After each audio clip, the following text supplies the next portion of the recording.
Liz, I know that you come from Irish ancestry.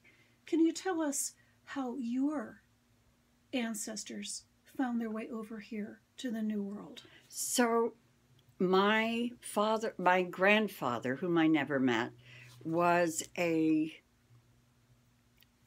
traveler, I guess you'd call him. He wasn't a gypsy, but he kind of had a gypsy life, or so the story goes. And he was in South Africa to see if that was where his fortune lay. And my parents lived in, my mother lived with her family in Belfast in Northern Ireland. And so he came home one day and he said to my grandmother, "All right, Lizzie, pack up the children. Tomorrow we're going to Canada."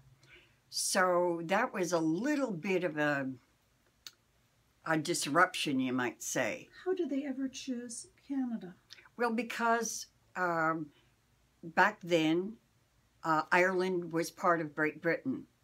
And so they were already citizens of the Commonwealth, and as Canada was back in those days. So it was all part of the British Empire, and so going to Canada was a logical thing. And most Protestant Irish, which is what my people are from, went to Toronto as opposed to coming to Boston and New York City, where a lot of the people from the South who came earlier in the potato famine era. So they came, and my father's father, that's a story for another day, the whole situation about my father. But to make a long story short, my father never knew his mother, and he was taken in by his father, who was 63 when my dad was born.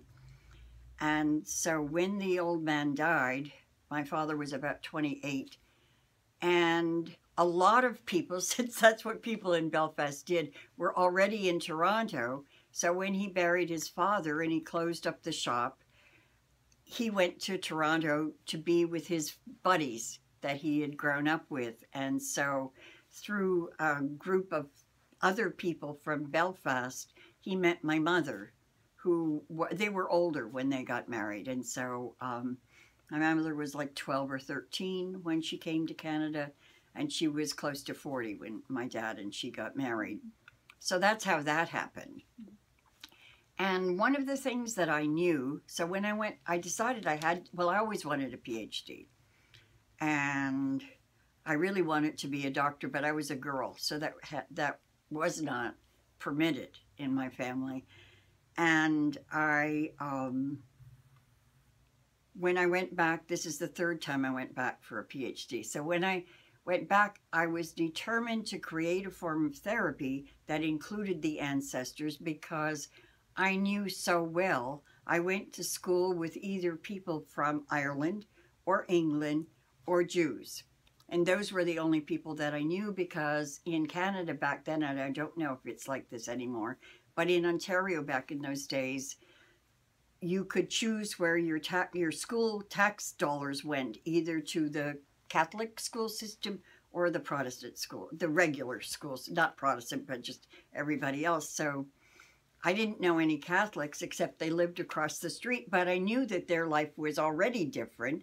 And then the Jews all took the Jewish holidays off. So I just knew in my soul somehow that it made a difference where the ancestors came from, who they were, what they were about. So I went back, and I